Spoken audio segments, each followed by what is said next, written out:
Ya, selanjutnya kita akan bahas materi yang akan kalian pelajari di semester 5.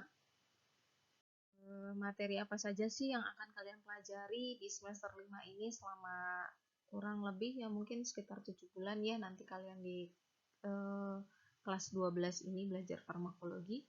Pertama, nanti kita akan bahas tentang bioregulator. Bioregulator itu apa?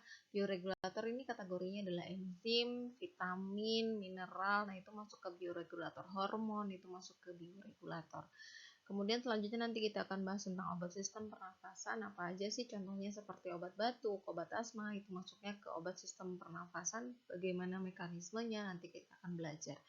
Kemudian antihistamin. Selama ini kalian kenal beberapa obat seperti cetirizine, loratadine, itu tuh masuknya ke antihistamin. Sebenarnya apa sih antihistamin itu dan efeknya apa sih di dalam tubuh kita, itu nanti kita akan bahas di bab antihistamin. Kemudian keempat, kita akan bahas tentang HIV/AIDS. Mungkin kalau kalian ingat kelas 10, mungkin ya kalian pernah belajar tentang antivirus, di mana di salah satunya adalah ada penyakit yang namanya HIV/AIDS. Apa sih penyebabnya, bagaimana cara menularnya, kemudian pengobatannya seperti apa. Nah, itu nanti akan kita bahas di pembelajaran ketika bab HIV/AIDS. Terakhir di pembelajaran kelas 12 kalian akan belajar tentang imunisasi dan vaksinasi. Apa sih imunisasi? Apa sih vaksinasi? Kalau kalian selama ini kenal kalau anak bayi diimunisasi, kemudian ada yang orang berangkat naik haji itu pasti ada vaksinasi dan lain sebagainya. Apa sih perbedaannya, bagaimana sih? Nanti kita akan belajar di bab imunisasi dan vaksinasi. Nah, pertemuan pertama kita ini kita akan belajar tentang bioregulator. Apa sih bioregulator itu?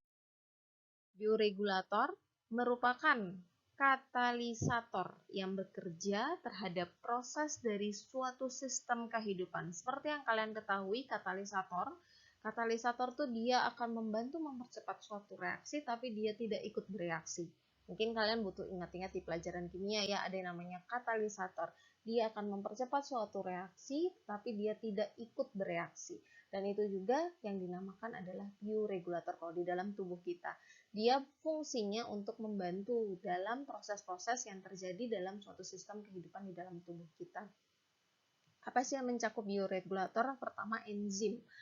Kalau yang kalian kenal enzim ada banyak ya, di mulut juga ada enzim, di perut ada enzim, pankreas ada enzim, banyak deh enzim di dalam tubuh kita. Kemudian yang kedua adalah vitamin.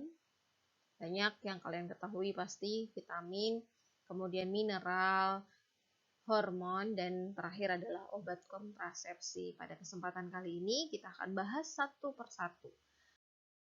Kita bahas yang pertama adalah enzim. Apa sih enzim itu? Merupakan suatu senyawa organik. Ingat ya, dia organik yang dapat mempercepat reaksi biokimia dalam tubuh.